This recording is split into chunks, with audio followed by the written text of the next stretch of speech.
was quite a lot of you got back to me last week after the first blog on scary symptoms. So I thought I'd go over 3 more that seem to be really common at this particular time. So number 1 is intense fear. This is a horrible one because it can come on really suddenly. It can be just this really deep-seated fear about life and death and about bad things happening in the world. You can start to really be fearful about the safety of your family and your friends. It can become all-consuming, and it can over time lead to things like depression. So this side of the intense fear is you tend to feel it all the time. It's an all-day situation. So you're in this state of fear continually the whole day. It can also be something short-term. So it could be sudden loud noises. You might find that you just can't cope with crowds. You just got this intense fear of being squeezed in. It might be, an intense fear of going shopping to the supermarket, or even things like driving. So what happens in both situations?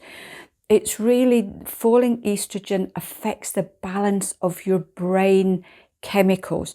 So this is a physical issue. It's not a mental issue. It's not the fact that this is all going on in your head or you are going mad. So many of you say that when you try to explain to other people, you're just told, oh, don't be silly, it's all in your head, or you're just imagining it. This is real. It's a real physical change that's going on, and you need to treat it as such rather than worrying about thinking if you're going mad or anything, because you're not. This is a physical thing. So we're looking at ways in which you can help to control and overcome the fear. So that would be things like your EFT, your NLP, or your CBT. So these are all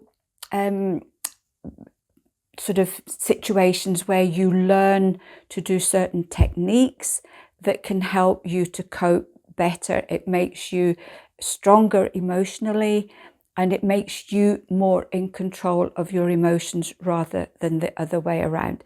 You can Google these. In most areas you will find a practitioner that teaches one of these, and a lot of you who've done these kind of things tell me that you do find it really, really helpful. The other things, again, is things like your deep breathing, and this is good for absolutely everything in the menopause and perimenopause. And I do recommend that you all learn how to do the deep breathing exercises. So if anything happens that's out with your control or where you just feel out of your depth, you can jump into the deep breathing and just feel that bit more in control. You can look at herbs such as ashwagandha. This one seems to be particularly helpful for the fearful side of it. Remember the water, because dehydration can be an issue, as can low blood sugar level. So dehydration and low blood sugar level can really whiz up your nervous system, and that can cause problems as well. Acupuncture can often be really helpful too, so it's worth checking out. If, however, the intense fear is affecting your daily life, if you're really getting scared, if you're not wanting to go out, if you're not wanting to go to work or communicate with other people, then you need to speak to your doctor about this. It may well be that you just need something extra to help you through this particular phase. Number 2 is dizziness. This is a really common menopause and perimenopause symptoms. It can be caused by a whole raft of issues. It's not just necessarily one particular cause. The main things can be dehydration, low blood sugar.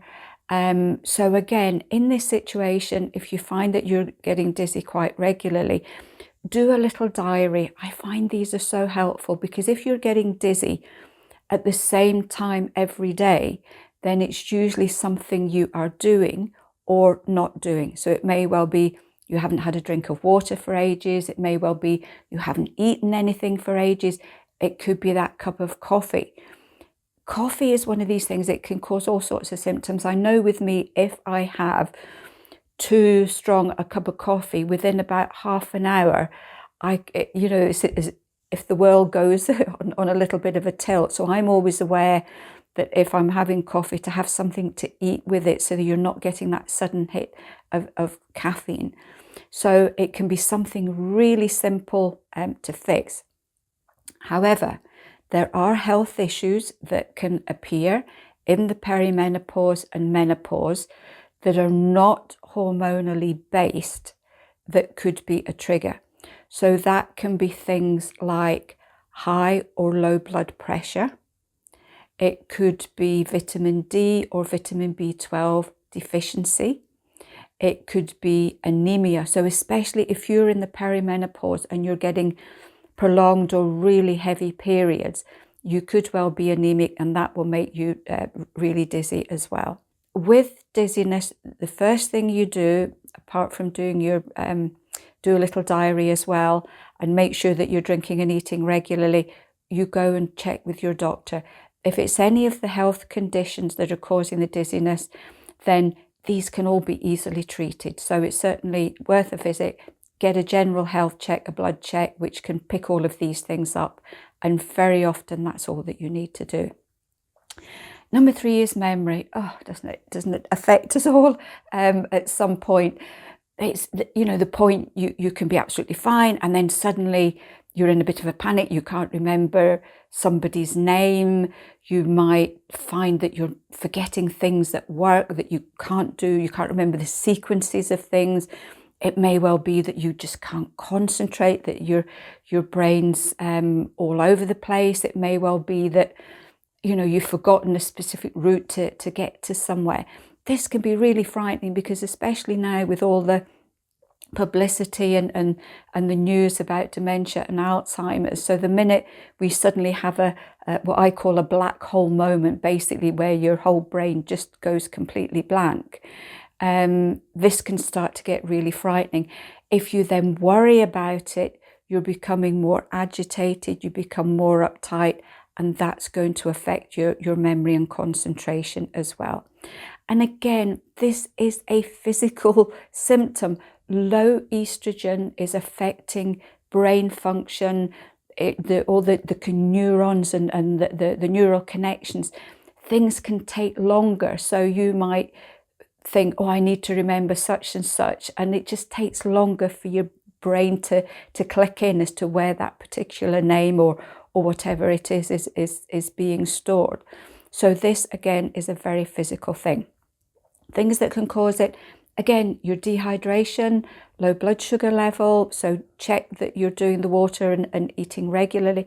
It can just be fatigue. If you're really tired, if you're not sleeping well, you're not going to be able to concentrate. It's one of these physical facts, if you like. So in this situation, and I know it can be really worrying, so if you are really worried, if it's getting to the point maybe where family and friends are pointing things out to you, then go to your doctor, or a lot of towns and cities now have memory clinics where you can go and you can get an assessment. Put your mind at rest. Then what you need to do is just address this. So it's things, again, like your water, eating little and often. Give yourself a break. Have time to yourself where your brain can literally just switch off. And things like meditation, mindfulness, just listening to nice music for half an hour where your brain gets a complete rest and a reboot. These things can work wonders, and they can make you feel better physically as well. So I hope this helped you.